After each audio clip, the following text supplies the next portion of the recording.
How do we design future robots that physically interact with people? For wearable and assistive systems, performance depends not only on robot motion, but also on what happens inside the human body. Our work asks whether embodied human simulation can make those biomechanical effects measurable during design. That starts with a limitation of human experiments.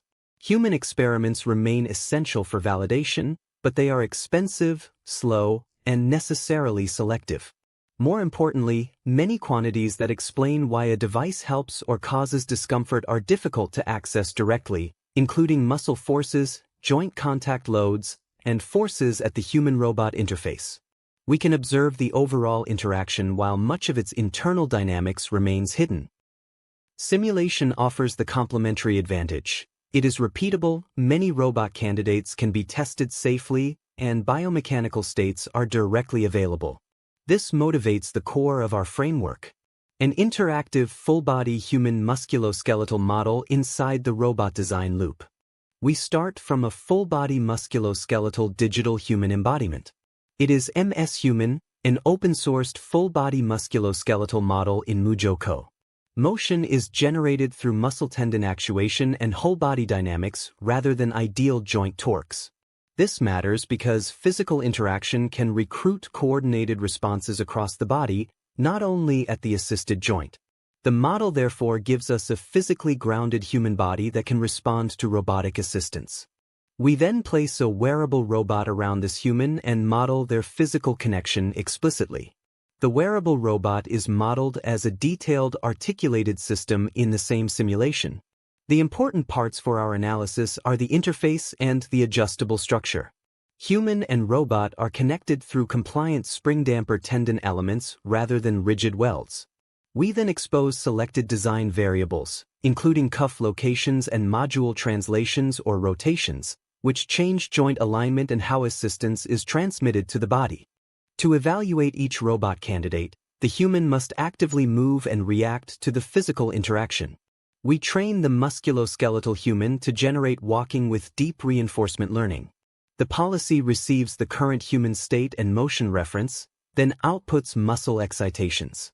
During training, it tracks the motion and experiences randomized disturbances so that it learns active stabilization. After training, we freeze the policy.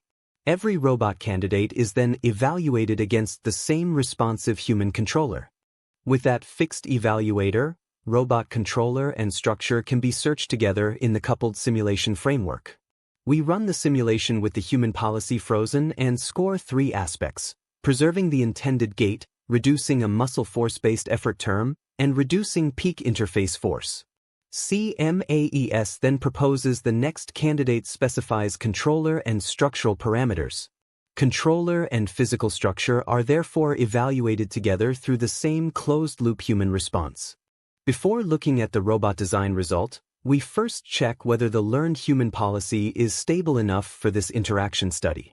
Joint angles in unassisted walking shows that simulated lower and upper body joint trajectories closely follow the reference motion, with an average joint angle RMS error below 0.05 radians. We then apply forward and backward forces to the pelvis for 0.2 seconds. For perturbations up to 200 Newton, the model returns to the reference kinematics in under 0.5 seconds. This provides the closed-loop response used in the robot study. We can now use that response to evaluate the robot designs. We compare 3 search strategies from the same nominal design. Controller-only and structure-only search each improve the objective, while the joint controller structure search reaches the lowest observed total cost among the 3 strategies tested here. The simulation also shows what changed physically. After the search, the distance and angular deviation between corresponding human and exoskeleton joint axes are reduced through the walking cycle at the hip, ankle, and elbow. These changes are accompanied by lower interaction force and muscle force-based effort terms, linking robot design changes to measurable biomechanical consequences. In summary, embodied human simulation brings a responsive full-body musculoskeletal human into the robot design loop. It provides kinematic, muscle force-based, and interface force feedback during controller structure search, and helps explain why candidates behave differently. We see it as a tool for pre-screening and understanding interactive robot designs before human testing. Thank you for watching. Please use the QR codes for the paper and related materials.